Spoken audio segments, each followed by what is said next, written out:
of seeing the Lord of his life. This is real. I was upstairs with Himavati, and we were gluing together the peacock fan for the artik that Prabhupada was going to do. So we were finishing up the peacock fan.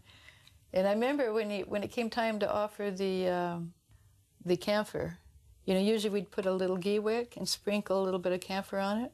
Prabhupada he didn't want that. He sent it back up, and he wanted a big chunk. So he put a big chunk of camphor, and then he, you know, the big billowing camphor, you know, we'd never do that because it would make black and everything, you know. So we would be very conservative, put a few sprinkles. But he wanted a big piece. And then, you know, and then the fan was okay. He used the fan. I guess it was several months later, there was an article in BTG on this installation, and they brought the magazine to Prabhupada. He was in Vrindavan at the time, which they would always do. Whenever there was a publication, wherever Prabhupada was, of course, you know, they would rush and bring it and show him the last Bhagavatam that was produced, or a BTG.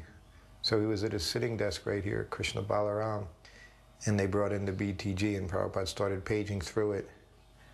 And it had the pictures of the deities on the altar. And Prabhupada looked at the one picture, and in the picture it was Krishna and Prabhupada. You could see, you know, the shot that was taken was Prabhupada and Krishna. And Prabhupada smiled. He said, "Just see," he said, "I am looking at Krishna, and Krishna is looking at me."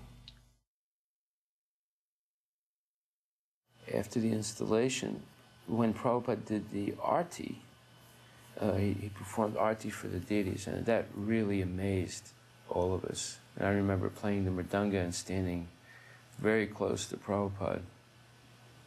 All the devotees were so happy.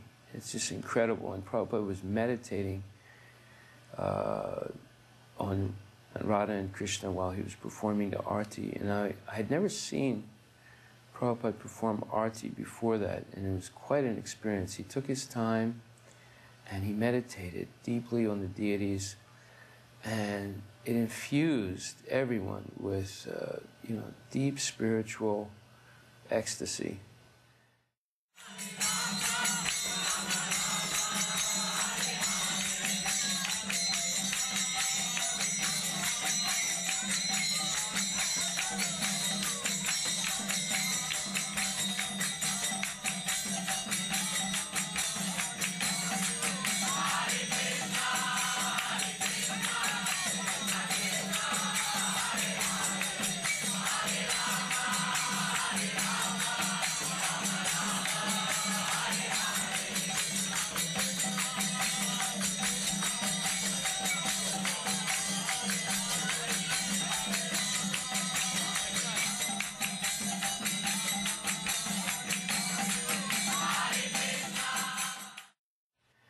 And then as he came to the end of the arti and he blew the conch shell, the devotees were all jumping up and down in ecstasy, and Prabhupada was clapping his hands, and he started